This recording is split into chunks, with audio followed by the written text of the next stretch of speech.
Welcome to today's live IELTS class. My name is Adrian and I'm streaming to you from beautiful Central Europe. I hope everybody is having a good weekend so far, staying healthy and strong and being productive.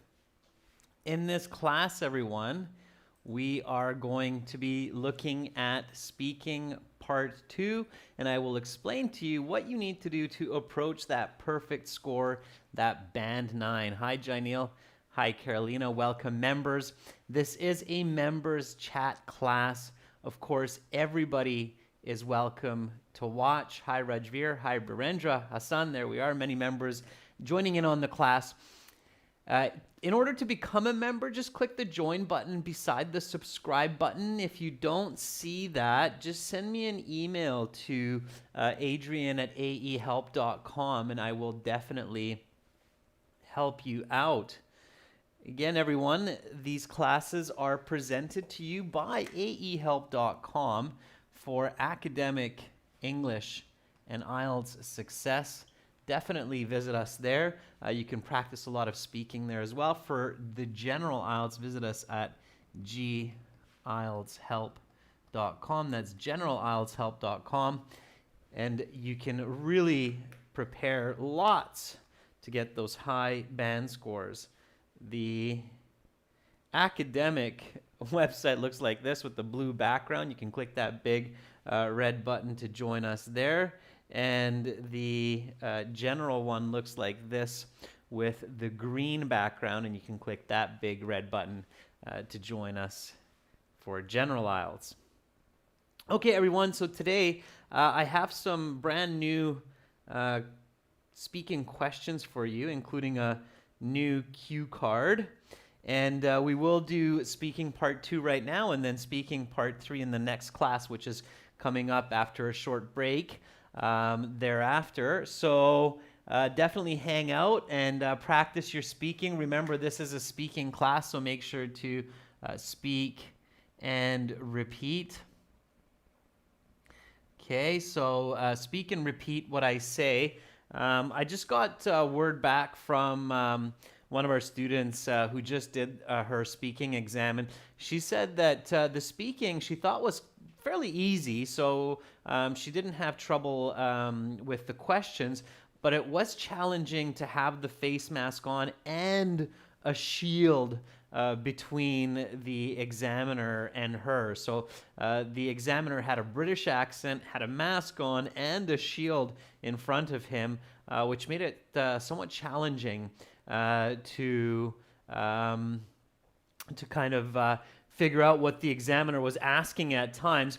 Because of this really unusual kind of COVID situation that we have in the world today, which is very unfortunate, and it's affecting many parts of life negatively, including the IELTS exam.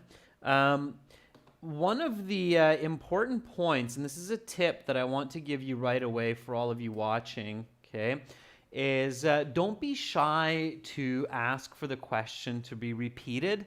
I'm sure that the examiners are aware that candidates are having an extra level of difficulty with the face mask, especially if there's a shield between the two of you as well. So don't be shy to say, I'm sorry, the face masks, and if there's a shield, of course, right? This shield. By the way, there's another word for that kind of a shield, especially when you're in grocery stores, that protects the food. Anybody know what that's called in English when you have that glass which protects the ice cream or the food at a salad bar? There's a special word for that. I'm wondering if anybody's ever heard it before. You will definitely impress me if you can come up with this word. So I'm sorry, the face masks and the shield are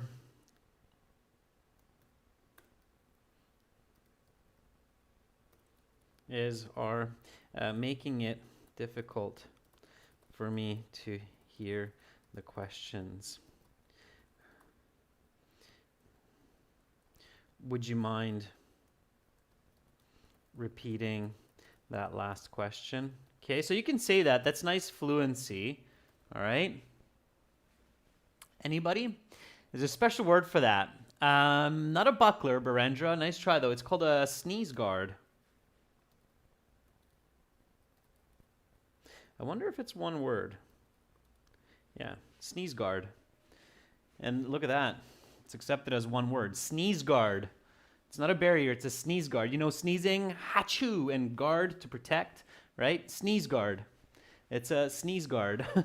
Okay, so that's really what it is. So the shield is a sneeze guard. And that's kind of an interesting word to pick up. There you go, some lexical resource in context. Okay. All right. So you can say that as well. You can say the sneeze guard and the face mask is making it difficult for me to understand this question. Could you repeat it, please? Okay. So again, repeat after me. This face mask and this sneeze guard is making it difficult for me to hear the question clearly. Would you mind repeating it, please? Okay. Now, obviously, you don't do that during the cue card because the cue card, you actually see the question. Okay. But this is for every other question. So keep that in mind. All right. Okay.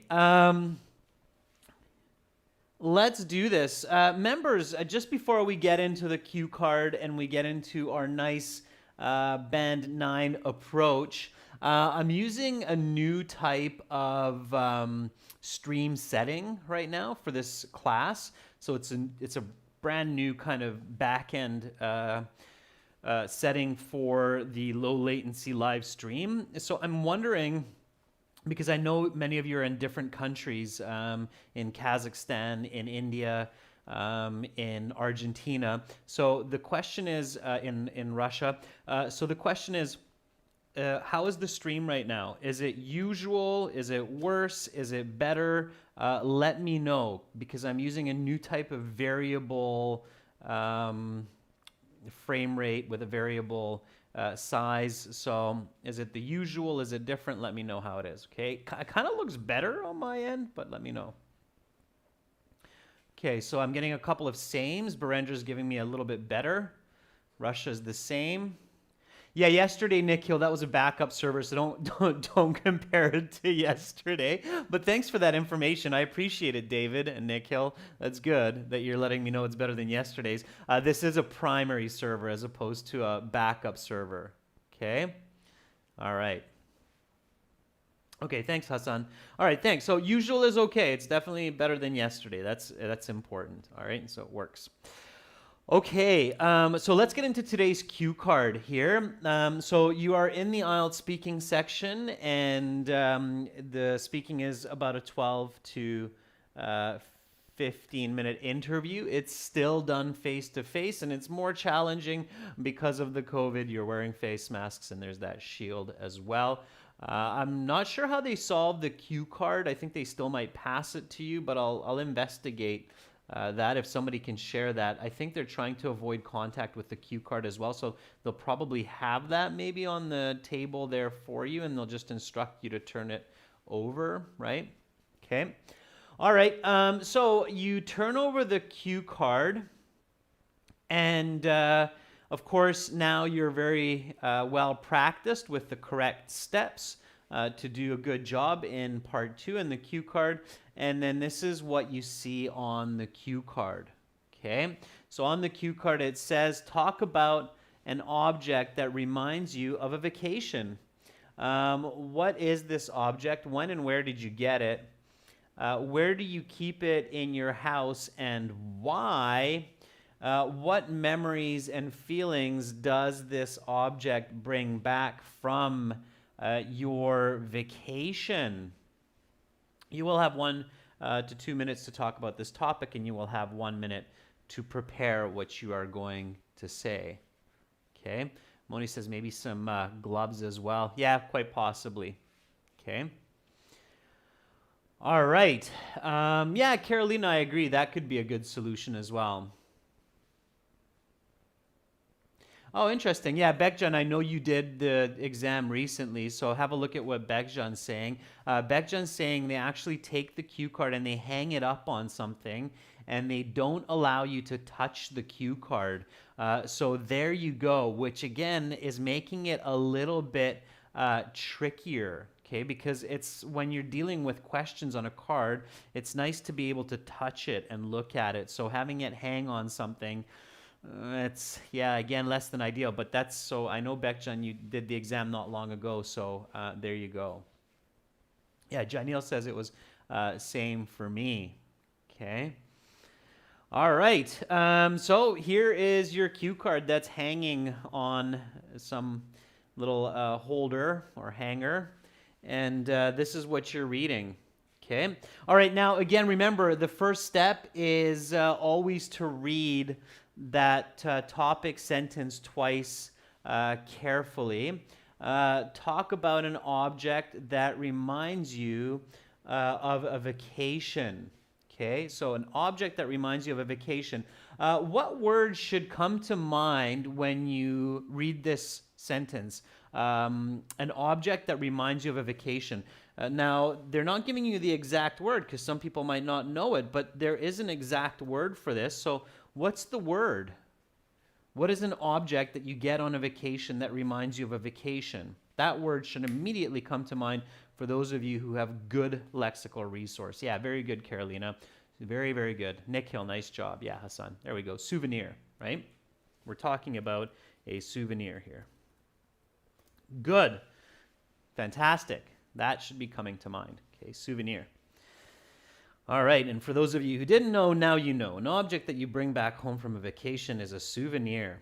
Okay, so yeah, it's definitely past tense, Abhishek. The category is an object. And you're right, Rajveer, there is some present tense as well because you got it, so where did you get it? And what does it remind you of and where do you keep it? So it's a mix of past and present tense, and the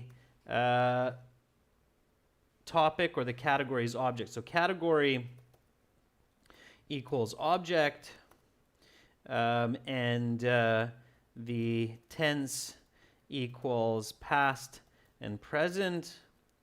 Okay, and then we're going to get into choices. Okay, and then we're going to get into notes. Okay, so when we're talking about an object, we have to make sure to include a couple of important points.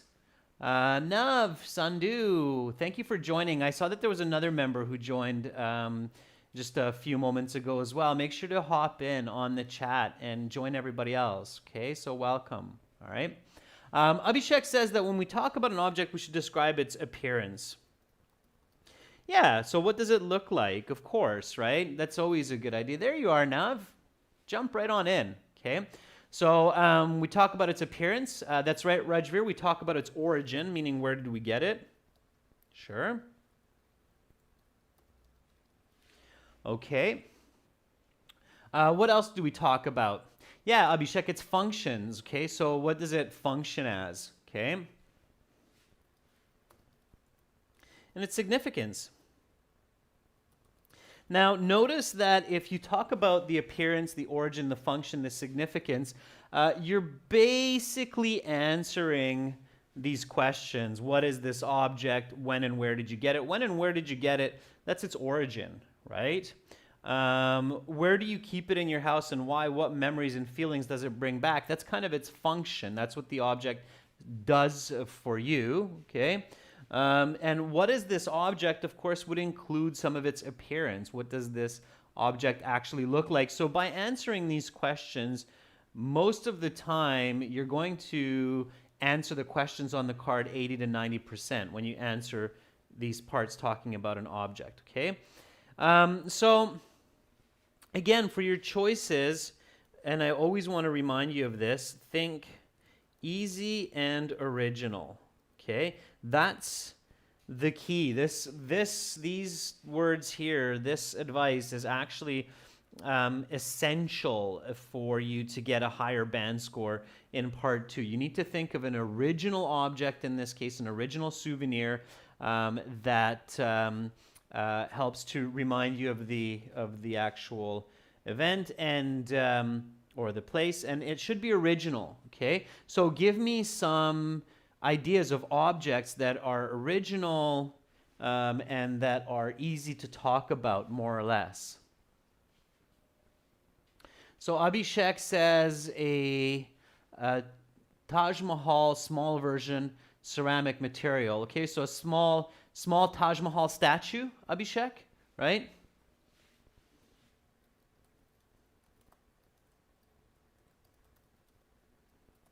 Okay, that would be a statue, right? And then you can explain that it's ceramic and so on. Romaine says a small drum.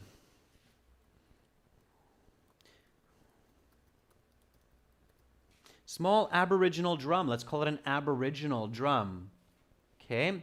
Begjan, postcard from Miami. I don't think it's too original. I think postcards and pictures I would stay away from. Okay. Just because I think a lot of students might think postcard or a picture or a painting. Okay. I wouldn't go with those ones. All right. I'd stay away from postcards and pictures. Okay. Nav, shells. Okay, seashells from the beach. That could be good. Okay. A conch, perhaps. Does everybody know what a conch is? Okay. A koala toy, a plush animal. Okay.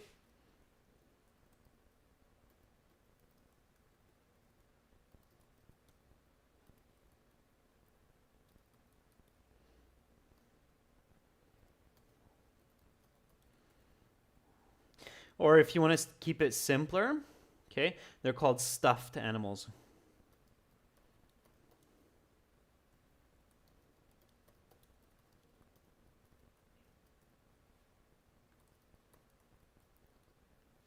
Okay. Romaine says an Indian sword. I think those are called a scimitar. So again, be careful, Romaine. Make sure it's something that you know the right word for. Okay. Rajveer says laughing Buddha statue. Okay.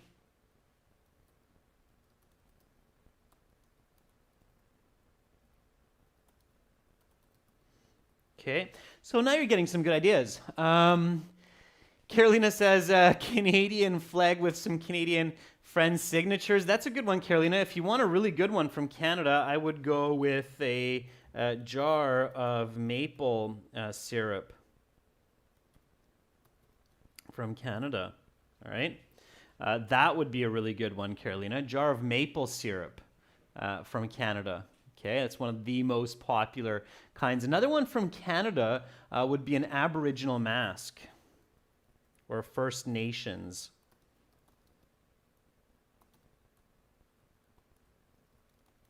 Those can be quite beautiful if you're ever in Canada and you want to get something really nice. You can get a First Nations wooden mask. I think they're among the most beautiful in the world. I collect masks and I rarely come across masks as beautiful as those. So definitely. Okay, there's some great ideas there. So now you're getting some good ideas. Masks are actually a great one that I've just collected recently is Carnival mask from Italy, Venice. I was able to collect that the year before the pandemic. I'm sure I wouldn't be able to do it now. Okay, so lots of good ideas. Okay, fantastic. There we go. So we have lots. Let's pick one of these. So let's take a vote. Here, let's do them all. So one, Taj Mahal, a small Aboriginal drum. We don't know from where that is. Seashells from the beach. That's, again, a good idea, but where from? I suppose we could figure that out later. I really like this one. Koala stuffed toy from Australia. That would be number 4. Laughing Buddha statue, number 5. Jar of maple syrup from Canada, number 6.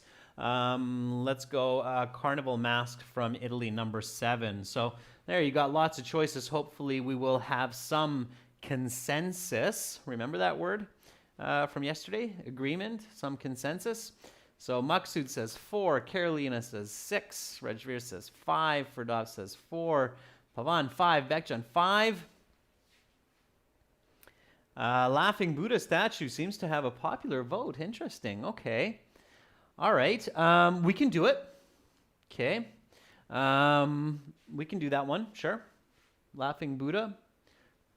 It's a very popular one. We have to figure out where from. Okay. So are we going to do Tibet on that one? From Tibet? Does that sound good? Laughing Buddha from Tibet? From India, Rajveer? Okay. Rajveer says let's do Laughing Buddha from India. Okay. So that's our choice. All right.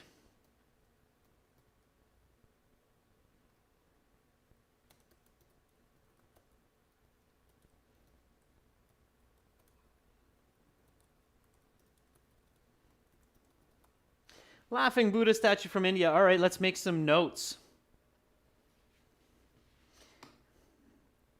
So these were our ideas. Now let's take some notes for that.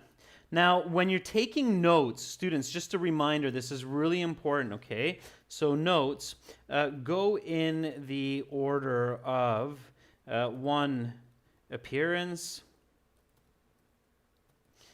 2, origin, 3, function, 4, significance, okay? So go in this 1, 2, 3, 4 order. That will help you a lot to make more sense and to have a better response, okay? So let's talk about its appearance first. What does it look like? What is it made of? How big is it? So tell me about that, okay? Okay. Rajveer says it's 2 feet tall. Okay, that's huge. That's a big one. All right. Would have been a bit of trouble transporting it, but okay. So 60 centimeters tall. All right, or 2 feet. Sure. Red, yellow, gold.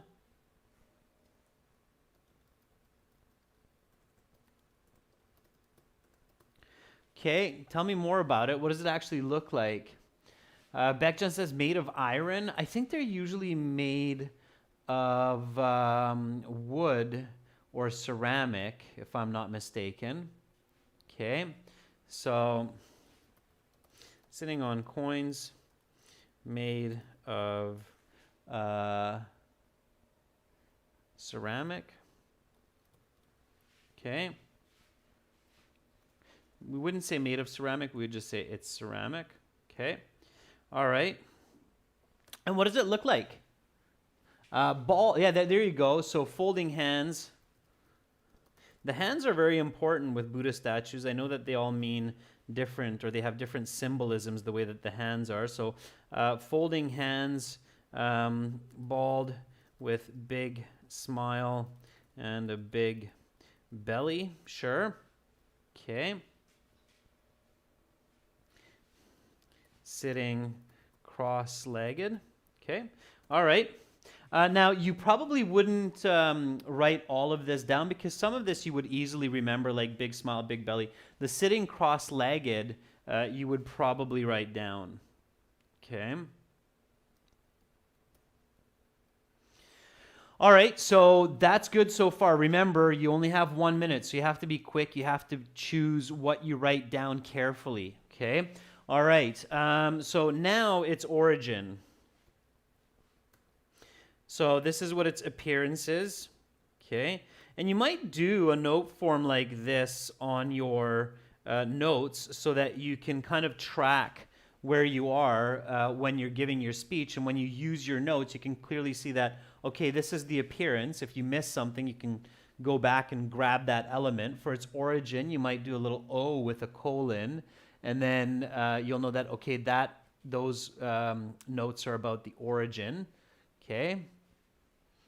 So Abhishek says, okay, we got it from northeast India, okay? Shimla in India. Okay, I'm not sure what that is, so you're gonna have to help me out here, especially members that are from India. Please help us out here and let us know where you would find a large laughing Buddha souvenir like this. Shimla, India. Would you find it in a temple or in a souvenir shop, or what would be the best place to get it where it's original and local? Okay. Yeah, Carolina, of course, from Argentina, like me from Canada, we're kind of going, I've never been to India. Where would I get that from? Okay. All right, Abhishek says just get it from a shopping mall. Okay. Rajveer says from a mall or a road market. Okay. From a shopping mall. Shopping mall, again, it's not something I would write down. Are there any special retailers in a shopping mall that you highly recommend? Like, is there a famous kind of chain of these kinds of souvenir stores that you could suggest that we might see in India more often than not? So I know that here in Hungary, for example, there's a chain of some really famous porcelain shops where you can buy some extremely beautiful porcelain, and it all is under this one name. So Rajveer says yes, it's called Jack and Jones. Okay, all right. So Shimla, India, shopping mall, Jack and Jones.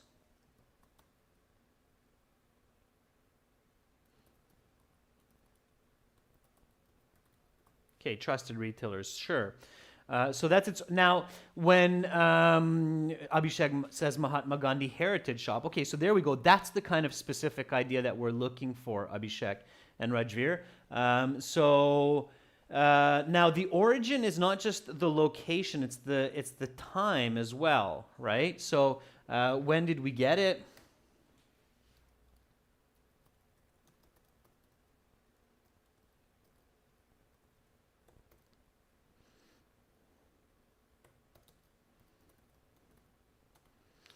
Okay, so let's just say 2018 September, okay, because origin, of course, is the time and the place. And if we go back to the card, it's asking us that, right? So when and where. So when you're thinking about the origin, think about when, where, and who sold it to you, okay? Okay, so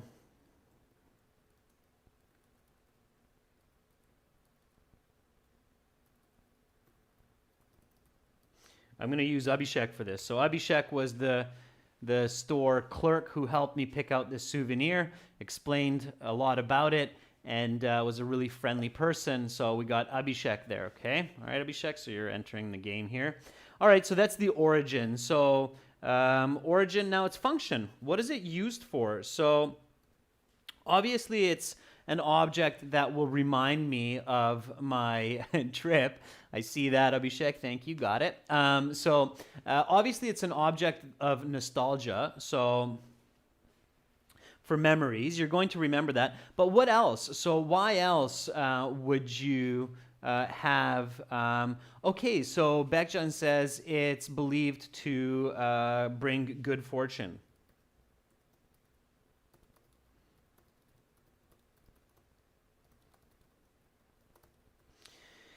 And wealth. Okay, very good. All right. Maybe we can get some other members chiming in here on what a Buddha is. Okay, obviously it's spiritual, right? Okay, coming from the Buddhist religion, right?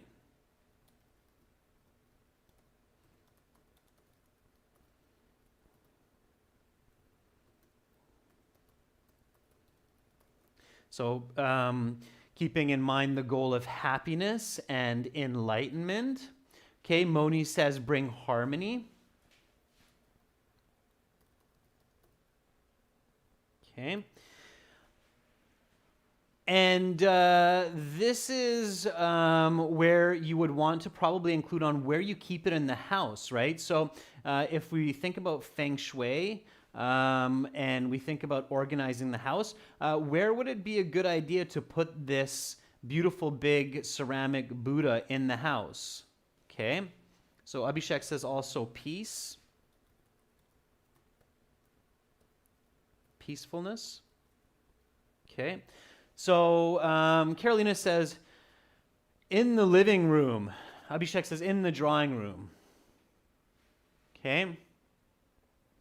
In the wedding celebrations room, in a cabinet. Okay. Remember, it's 60 centimeters. It's big. You might even keep it in your garden, right? So, but let's say living room. Okay. I don't know exactly where Feng Shui would say to keep it, but in the living room. I know that in Feng Shui, there's a special place in the house where they recommend you to keep spiritual objects. It's like a spiritual corner. So if anybody knows Feng Shui, you can maybe explain that. But I'm just going to say in the living room facing the window. Okay.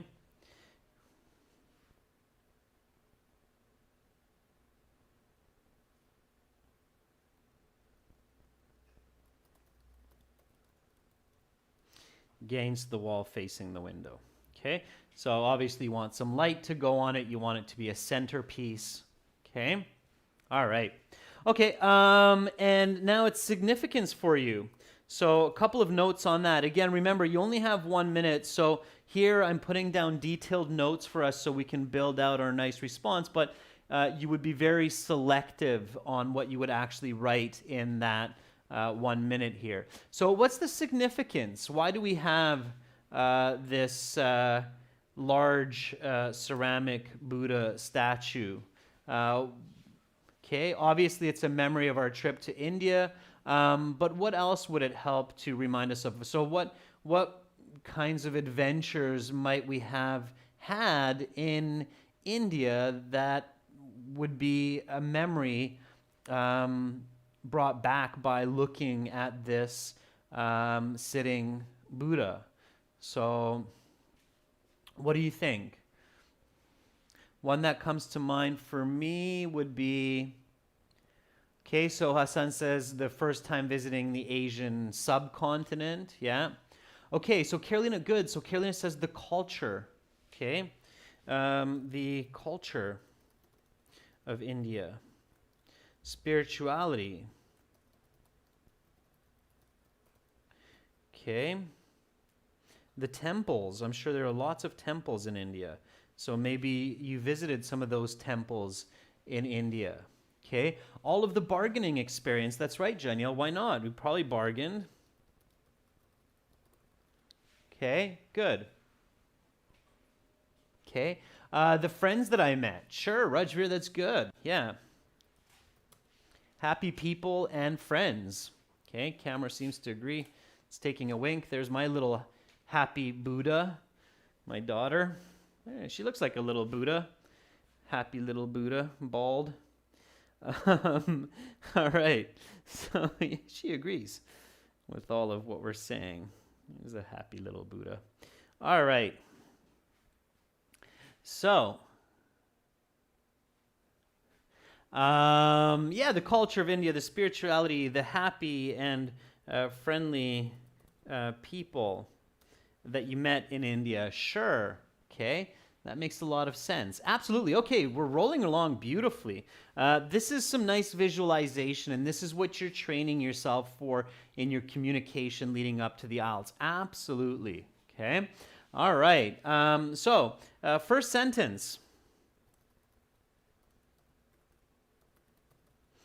Give me the first sentence. The examiner will very soon say, okay, your 1 minute preparation time is up. Please begin speaking. So you need to be able to do that, and you need to be able to start quickly, okay? I want everyone to start right away. Carolina says, a laughing Buddha statue is the object that helps me to recall my vacation to India in September of 2018. Yeah. Okay, very good. Carolina, use that word souvenir. So a souvenir that brings back many memories for me of my trip to India in 2018 is a large 60 centimeter laughing Buddha that I bought at the end of my trip. Okay. Great. Let's see what else we have. David says, an item that takes me back to my holidays is my Buddha statue brought directly from India. David, that's great. Okay. Takes me back to my holidays. I love that expression there. Takes me back. Okay. Takes me back is a nice expression to say it's nostalgic. I go back to that time. Very good, David.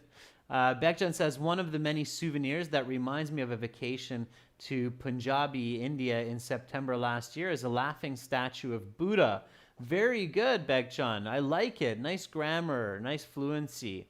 Rajveer says, a souvenir that reminds me of my vacation in India is a giant laughing Buddha that I bought from Shimla. Very nice. Great work, students. I don't have to do any corrections so far, really. That's great. Maksud says, an object that helps me recall my happy holiday is a Buddha statue which I purchased in India. Very good, Maksud. The Buddha statue is an object that reminds me of a lovely vacation in India. Not remembered me, Hassan, but reminds me. Okay, reminds me. Very good. Okay, just a couple of small corrections there, but overall very good. Pavan says, the souvenir that brings nostalgia is a laughing Buddha. I bought it during a trip to Birla Mandir before the pandemic. Very good, Pavan. I like it. Okay, and so the examiner now says, okay, your 1 minute preparation time is up. Please begin speaking. And you look at your first sentence that you wrote down, and you can literally start by just reading it. So a souvenir that brings me back many memories of my trip to India in 2018 is a large 60 centimeter laughing Buddha that I bought at the end of my travels or at the end of my vacation. Very nice. Okay. So let's continue. Okay. Here's the appearance. Create some sentences for me using these notes. Okay. A lot of these should already be in your head. You shouldn't be staring at your notes. So definitely make eye contact. But you can take a glance at your notes and go, yeah, it's the Buddha sitting cross-legged, which means he's very relaxed and enjoying life. I'm not sure what the symbolisms are. I'm just making it up. But again, IELTS is not about the truth. It's just about doing a good job and being fluent. So start with the appearance, okay? And give me some sentences. This is all you now, members. I want you to create these sentences for me. And I'll move out of the way of the screen a little bit. Yeah, Rajveer, you can say it's made of ceramic, or you can, we would often just simplify that and just say it's ceramic, okay? It's a ceramic statue, yeah. With bright colors, such as yellow, red, and gold, yeah.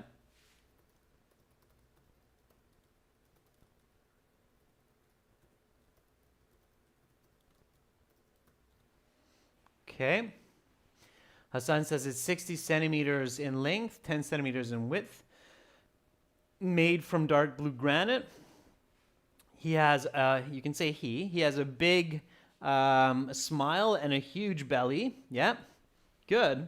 So it's a ceramic statue with bright colors such as red, yellow, and gold.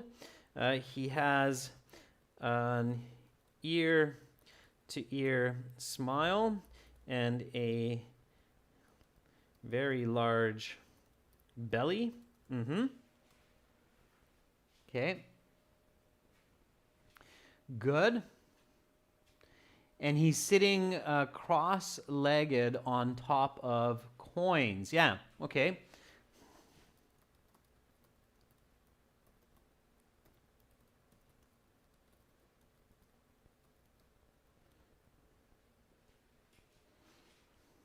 All right, very nice.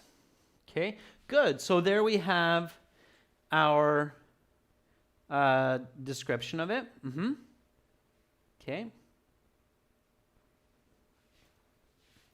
His hands are in a folded position. So this is where I took a glance at my notes and saw, oh yeah, I forgot about the hands, and I know that the different hand postures of Buddha are very significant in the symbolisms if you get into that. Okay, his hands are folded in a folded position. He's got big ears, and he's bald. Okay. Sure.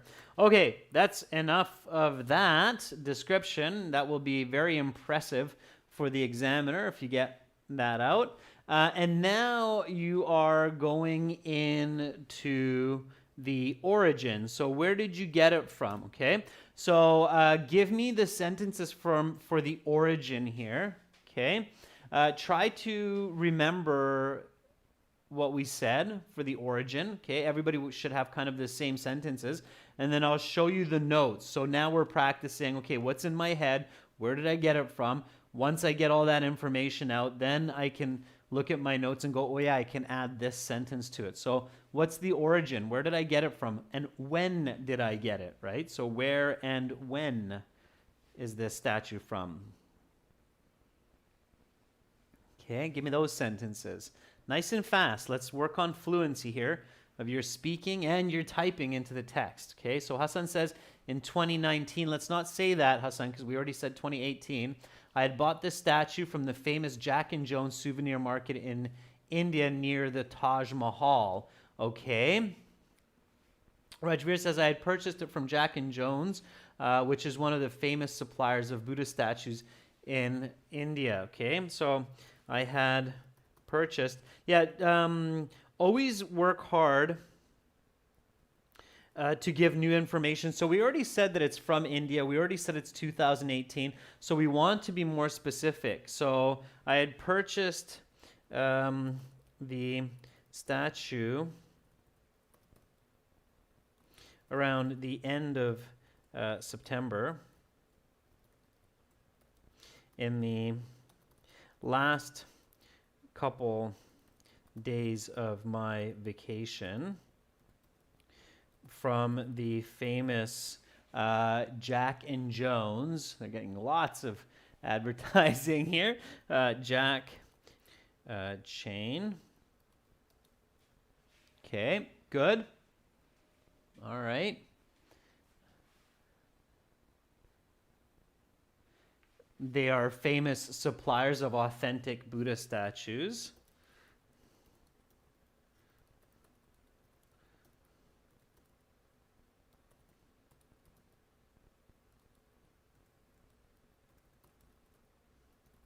Okay. Has everybody forgotten about Abhishek? Abhishek, have you forgotten about Abhishek, our salesperson? Remember, where did we get it, when did we get it, and who did we get it from? That's all in the origins here. Okay, so when you're thinking about the origins, think of when, where, and who. Okay, think about all of those. But hey, if you forgot, don't worry about it. That's why we have our notes, right? So we go back and we look at the notes, okay? Shimla, India, shopping mall, Jack and Jones, trusted retailers, good, end of trip, September. We got those. We forgot about Abhishek. Okay, then let's quickly write a sentence about Abhishek, the store clerk who sold it to me, and explain to me the symbolisms and why this Buddha statue is a great souvenir to take with me. Okay, so this is where you use your notes. So use your notes, use the cue card. That's why it's there for you. Okay. All right, get it in there. Abhishek, Carolina, I haven't seen your comments in a while. Perhaps you're busy or you're multitasking, but get it in there. Okay. Get your 2 bits in there. And I'd love to see some comments from some of our new members too. Okay, I'm not sure if you're still in the class, but don't be shy. Get in there. All right. Let's see. Some of our newer members are Nav. So Nav, Sandhu, I would love to see some comments from you. And Mujahid El Haj is also somewhere in here as well, I believe. Okay. All right. So Rajveer says, Abhishek, a friendly salesperson, showed me the different statues of Buddha in different sizes and told me the importance of keeping this statue in the home. Very good, Rajveer. Bekjan says, it was a great shopping experience because I bargained for the price to $20 with the retailer Abhishek, and he was very friendly and willing to give me a good deal. Okay, good. Yeah, Carolina, good. So a friendly vendor by the name of Abhishek sold it to me and explained to me its significance and how it would bring peace and harmony to my home. Okay, so a very friendly salesman, Abhishek, sold me this Buddha at a great price after bargaining for a while, and he explained to me its significance and the ways in which this statue would help bring peace and harmony to my home. Okay, fantastic. All right, so we got the origin, and now we want to talk about its function. So what does this Buddha do? Now is where you can throw in the function. And with the function here, you can kind of include the significance as well. Okay, Hassan says, my friend Abhishek helped me to buy this souvenir as a symbol of his country, and he took me by his car to many nice sightseeing places first, and then he recommended me to buy this Buddha. Very good, Hassan. Okay, a little different approach, Hassan, but that's great. It's nice fluency. I like how you incorporated that. It's very visual. Okay. All right, fantastic. So now give me the significance of this statue, and of course its function. Its function as well. Okay. This is where, before you get into the significance and function, you might take a quick glance at the cue card again, just to make sure you're answering all of the questions within the 90 seconds. So where do you keep it in your house and why? What memories and feelings does this object bring back from your vacation? So here I would definitely take a look and pay special attention to these last few questions and make sure that I'm answering those, okay? All right. So Carolina says, he explained that this statue brings good fortune and wealth. Rajveer says, I placed this statue in the living room at my home against the wall in front of the windows. Okay, Bekjan says, the retailer informed me of the significance of the souvenir, such as bringing good fortune, peace, and harmony to my family. Very nice. Okay, that's exactly what I'm looking for. All right. So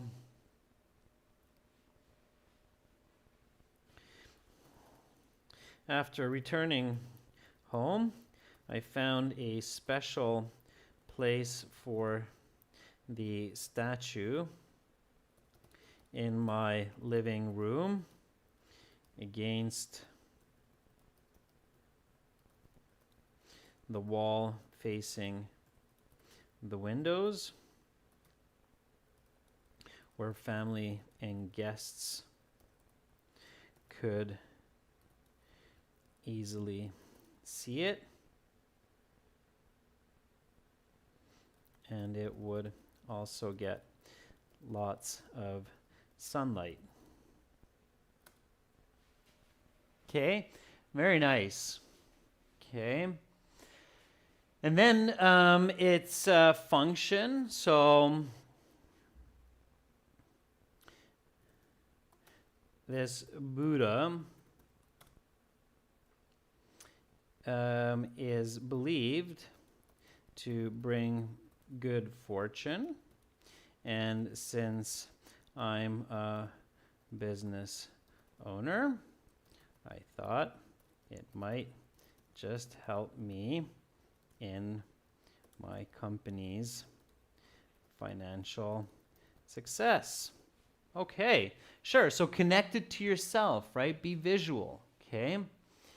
Hassan says, now the statue is in my living room near the library, and I believe that since I bought the statue, it had brought me good fortune as well as happiness and health in the home. Very good, Hassan. So you're talking about the function. That's great. Okay. Excellent. Bekchan says, after coming back from my journey, I found a great place for the statue, which is the front of the main door facing the hall. Nicely done. Now, am I done? Maybe, maybe not. Has the examiner stopped me? If not, I can keep speaking. And do I have more to say? Do I have anything else to say here, members? Am I finished? Am I like, okay, that's it. My time is up. I'm done. I've said everything. I said it brings me good fortune. It helps me with my company's financial success. No, I'm not. That's right, Carolina. Very good. Memories, right? And if you think you're done, never be sure that you're done until you look at your notes in the card. So here on your card, the culture of India, spirituality, temples, bargaining experience, happy and friendly people. I haven't said anything about those memories yet. And that's also on the card. So if I don't include that, I could be losing some valuable band scores. So what memories and feelings does this object bring back? Okay. So here, whenever I come home from work and feel a bit stressed,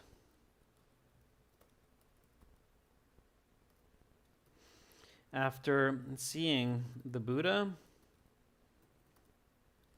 I remember my amazing adventures across India, visiting the many people, the many temples, I meant to say. My brain's going a little bit faster than my hands. The many temples, meeting many friendly and smiley new people, tasting delicious foods,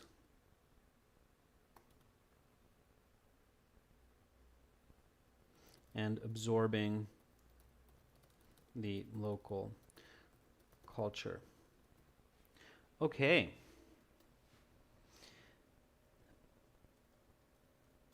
So, yeah, the memories. Okay. All right. Now we seem to be done. So now if the examiner stops us, we can rest assured that we've covered all of the points on the card. We've done a good job. We've covered appearance. We've covered origin. We've covered function. We've covered significance. Okay. All right, everyone. So let's do this together. Let's speak and repeat. Okay, I'm going to say this. Try not to read. If you feel like, okay, I can repeat Adrian without having to read, then I encourage you to do that. Okay, so here we go. A souvenir that brings back many memories for me of my trip to India in 2018 is a large 60-centimeter laughing Buddha that I had bought at the end of my trip. It's a ceramic statue with bright colors, red, yellow, and gold. He has an ear-to-ear smile and a very large belly. He's sitting cross-legged on top of some coins. His hands are in a folded position. He's got big ears and he's bald. I had purchased the statue around the end of September in the last couple of days of my vacation from the famous Jack and Jones souvenir chain at a shopping mall. They are famous suppliers of authentic Buddha statues, and a very friendly salesman, Abhishek, sold me this Buddha at a great price after bargaining with him for a while. He explained to me its significance and the ways in how this statue could help bring peace and harmony to my home. After my flight back, I found a special place for the statue in my living room against the wall facing the windows where family and guests could easily see it, and it would also get lots of sunlight. The Buddha is believed to bring good fortune, and since I'm a business owner, I thought it might just help me in my company's financial success. Whenever I come home from work and feel a bit stressed, after seeing the Buddha, I remember my amazing adventures across India, visiting the many temples, meeting many friends and smiley new people, tasting the delicious foods, and absorbing the local culture. This laughing Buddha was worth every penny. That's the end of part 2. Now we will continue with part 3. For part 3, I will ask you some more questions related to the topic of part 2. And part 3, members, we will continue in 30 minutes after a short break. I'll be right back. You've done a great job. Hopefully everybody was repeating me, and then come back in 30 minutes and we'll have some questions related to this topic of part 2. I'll follow up with a couple questions directly related to our response, and then we'll get into some more specific questions as well. You're welcome, Begjan. For all of our viewers, make sure to join our premium package and get all of our courses, aehelp.com for academic IELTS and gltshelp.com for general IELTS. See you in half an hour. I'm Adrian signing out for now from Central Europe. Bye.